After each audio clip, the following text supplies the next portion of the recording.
creating a custom label for your cookie jar for gifting DIY cookie mixes is so much fun and so much easier with a ScanNCut.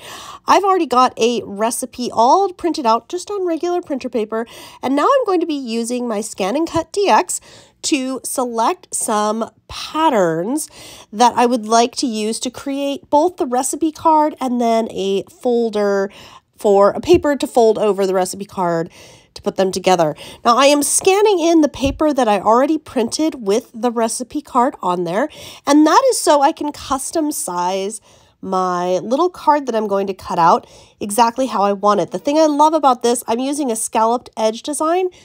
There are so many built-in designs, and of course you could bring in your own as well that you can use.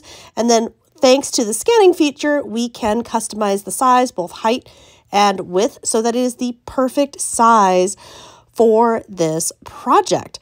Once you have that size down, this is the one I'm doing first.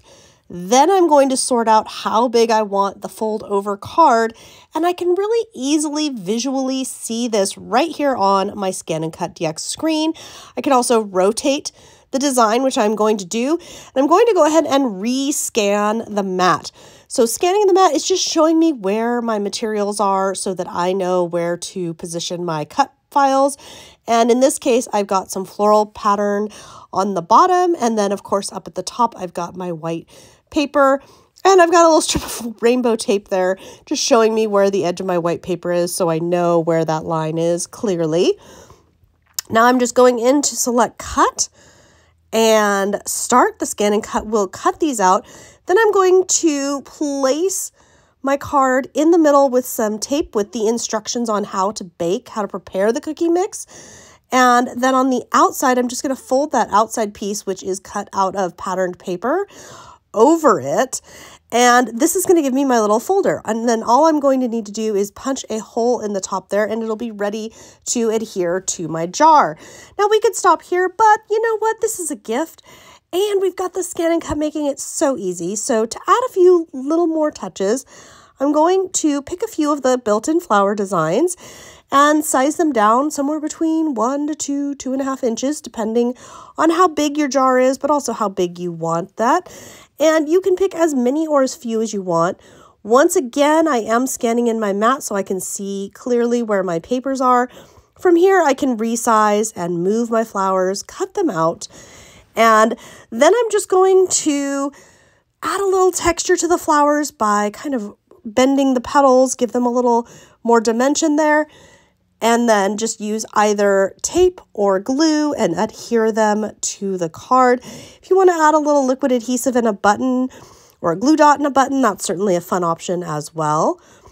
Now I'm going to go in one more time. This time we're going to be cutting sticker vinyl, and I'm selecting a pattern. There's one that says recipe. So I'm going to be putting recipe on the front, and I'll add the word cookie as well. Sizing down, I know that for my cover here, 3.5 inches is about the maximum width that I want. Now, you could have done this the opposite way. You could have done the words first and the flowers second. I wanted to see how my flowers went and make the words fit around the sizes of my flowers. Now I've got in here, scan my material, because I only need a small little piece of vinyl, and then I can resize additionally.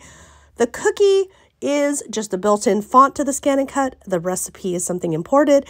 You could use any type of Word files that you would like here, and you can size them however you would like.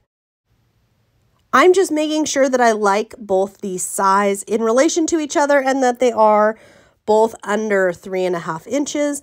Once I am happy with these, we're just going to click through OK, select cut, and now we're going to turn the half cut back on. To do this in the tools there, you're just turning half cut to on, and this is for vinyls especially, or stickers. This cuts the material, not the backing paper, so it makes it even easier. As you can see here, I am weeding out all of the vinyl that I do not intend to transfer. This is a very easy process. You just want to work nice and slow and steady and remove all those bits of vinyl that you didn't want on there. Then use some transfer material to lift your word and place it on here. Again, I'm choosing to do this with the flowers already in place. You could reverse that order if that's easier for you. Just depends on personal preference and how you work. Now, the word cookie, what I'm going to do is actually transfer the word, but then individually transfer the letters. And the reason for this is I wanted them a little closer together, and I didn't want them perfect. I wanted it a little scattered. So I'm just pressing one letter at a time here to transfer it from the transfer material. And yes, you can reuse that transfer material as long as it stays sticky enough to get the vinyl. Look how cute that is. One last step, well, I guess technically two final steps. Number one, fill your jar with the recipe using all food safety, of course. Now, what I really like about this is none of our crafty stuff will come in contact with the food. It's all outside. The jar is sealed before I ever put the stuff on there. Now, I'm just tying a knot with some ribbons and then using another ribbon through the hole there of the recipe card and looping this through to attach it to my ribbons around the top of the jar. You could attach vinyl itself to the jar. Depends on what you're doing, depends on your jar, what you would like. I just love how cute this is. And we've got all our instructions right there. And thanks to the ScanNCut, I have customized a perfect gift that I am now ready to give to a dear friend. Thanks for watching.